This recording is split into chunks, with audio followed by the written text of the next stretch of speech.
So as I bike downtown, for example, I was biking downtown today. I went to get a new phone. I was biking around. It was a beautiful day, even though all that smoke from California, it's kind of creepy.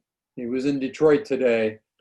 It didn't block out the sun, but it was science fiction like. It was hazy, but a lot hazier than usual.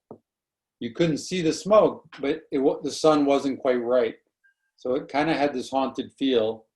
And I'm going past the stadium, and it's been quiet, all summer long. And usually, baseball is every day, right? So when there's a homestand, they're around. And then all the bars are filled, and there's all these people around, and they're just so the office workers are gone, the sporting events aren't happening, the concerts aren't happening.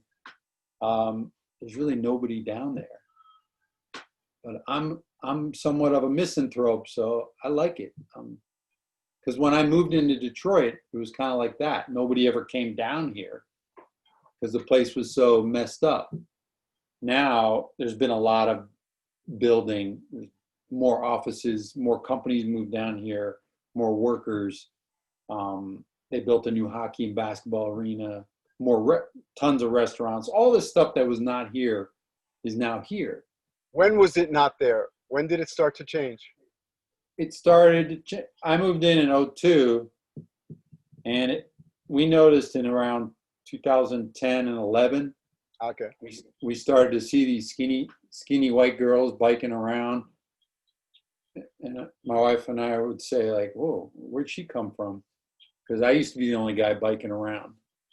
And it was just a trickle in the beginning, but by 2014, 2015, it was definitely a movement. And then, of course, what happens is people decide to move to a place, and a lot of times they're artistic types.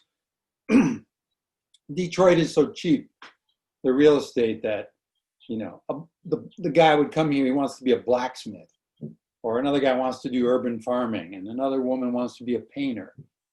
And all kinds of sort of interesting, quirky people move in, and then the suburbanites and everybody else, they notice. And of course, they live in strip mall land, so they're desperate for some kind of excitement. And then they think, oh, it's safe to go down there. And then lastly, finally, the corporate people figure, well, we can take advantage of this.